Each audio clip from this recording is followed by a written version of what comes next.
ماشاء اللہ ابھی ان 3 بچوں سے قرآنی مکالمہ سماعت کر رہے تھے، جس میں ہمیں ایک پیغام اور ایک سبق دیا جا رہا تھا، جس کا چلن عموماً آج کے دور میں کچھ زیادہ ہی ہو رہا ہے۔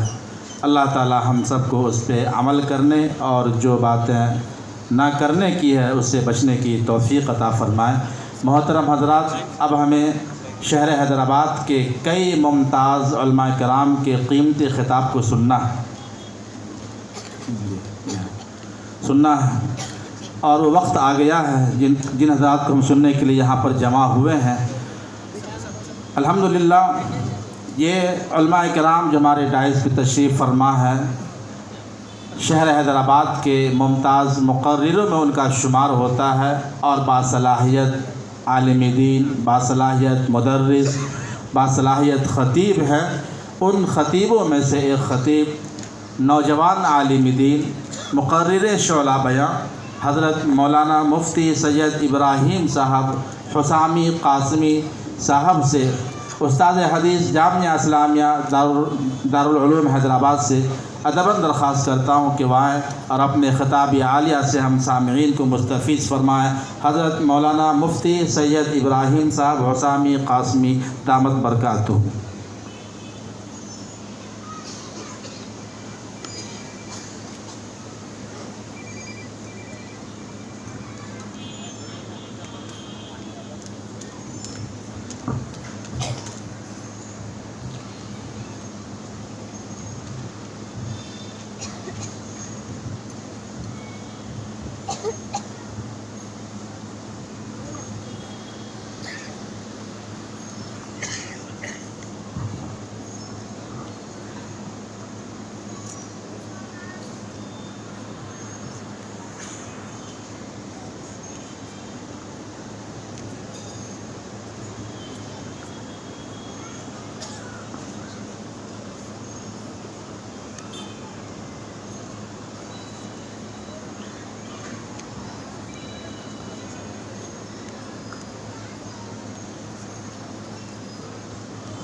میں محترم جناب ڈاکٹر نظام الدین صاحب اور جناب امام موسیٰ اعظم ابراہیمی صاحب شکاگو امریکہ کا استقبال کرتا ہوں اور ان سے گزارش کرتا ہوں کہ اسٹیج پہ ہیں، میں ان کا استقبال کرتا ہوں۔ آپ کا آنا مبارک ہو۔ جناب ڈاکٹر نظام الدین صاحب و امام موسیٰ اعظم ابراہیمی صاحب شکاگو امریکہ۔ اب مولانا کا انتہائی بصیرت افروز خطاب ہوگا، آپ اطمینان سے سماعت کیجیے۔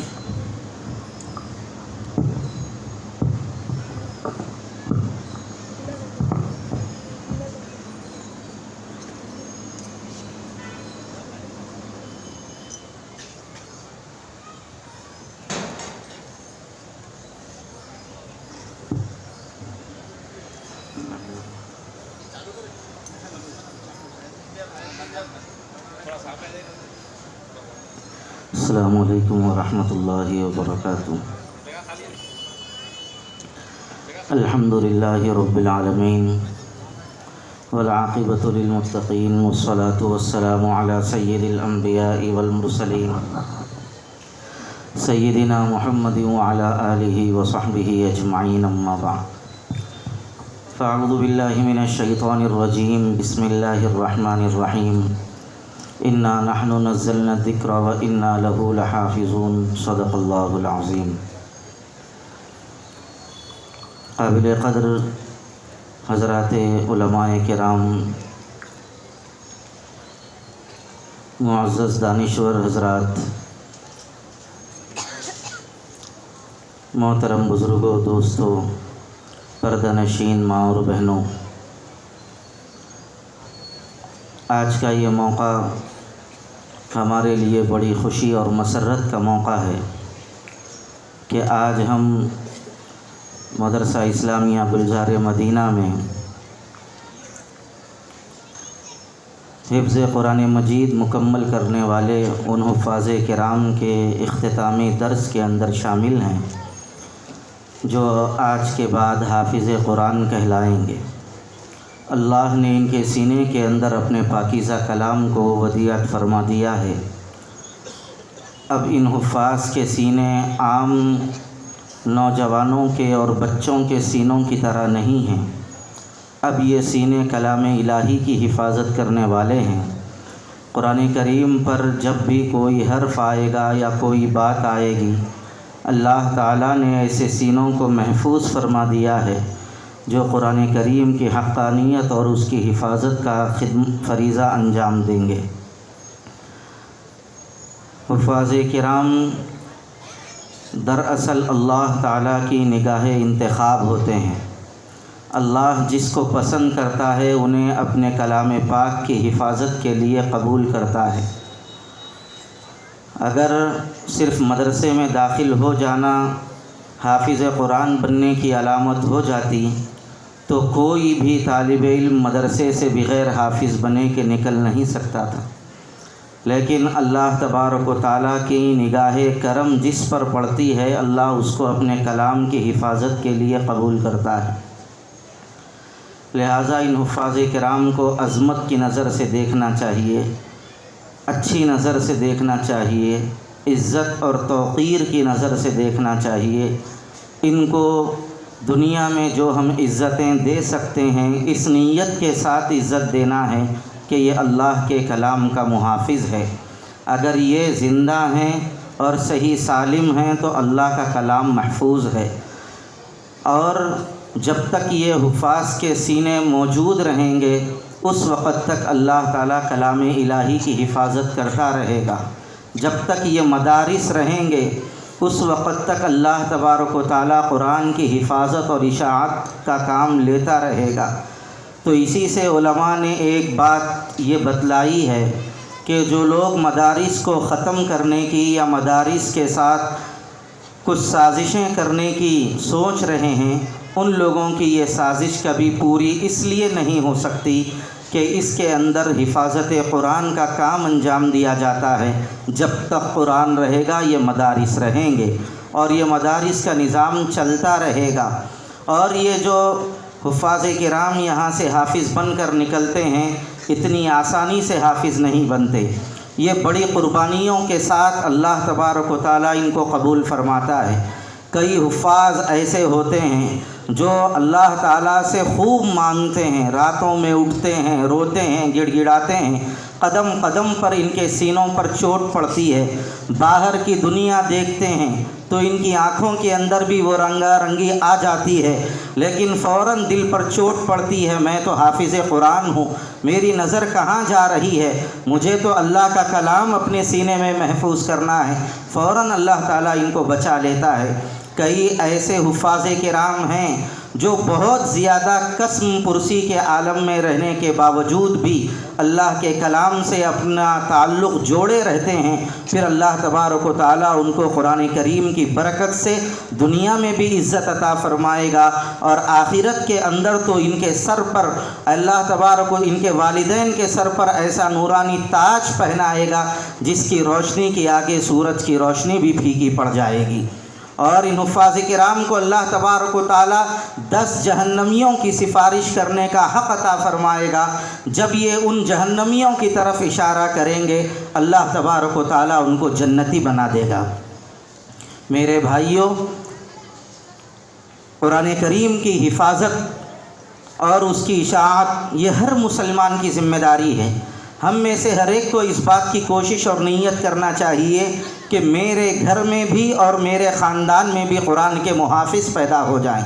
جن کے دلوں میں یہ طلب اور تڑپ ہوتی ہے اللہ تعالیٰ ان سے یہ کام لیتا ہے، اور جن کے دلوں میں طلب نہیں ہوتی کہ میری نسلوں میں حفاظ پیدا ہوں، میرے خاندان میں حفاظ پیدا ہوں، اگر وہ اپنے بچوں کو مدرسے میں لا کر ڈال بھی دیں تب بھی وہ کسی نہ کسی بہانے سے اپنے بچوں کو یہاں سے نکال لیں گے، اللہ تبارک و تعالیٰ ان کو قبول نہیں کرتا، اس لیے کہ ان کے دل میں وہ آگ نہیں ہے، وہ جذبہ نہیں ہے، وہ حوصلہ نہیں ہے جو ایک حافظ قرآن کو پیدا کرنے کے لیے ہونا چاہیے۔ اس لیے اپنے سینوں کے اندر ایک جذبہ پیدا رکھنا چاہیے، ایک حوصلہ ہمیشہ جمع رکھنا چاہیے کہ میرے گھر کے اندر اللہ کے کلام کے حافظ کو میں ضرور پیدا کروں گا، ضرور ایک حافظ قرآن کو اپنے گھر میں اور اپنے خاندان میں بناؤں گا،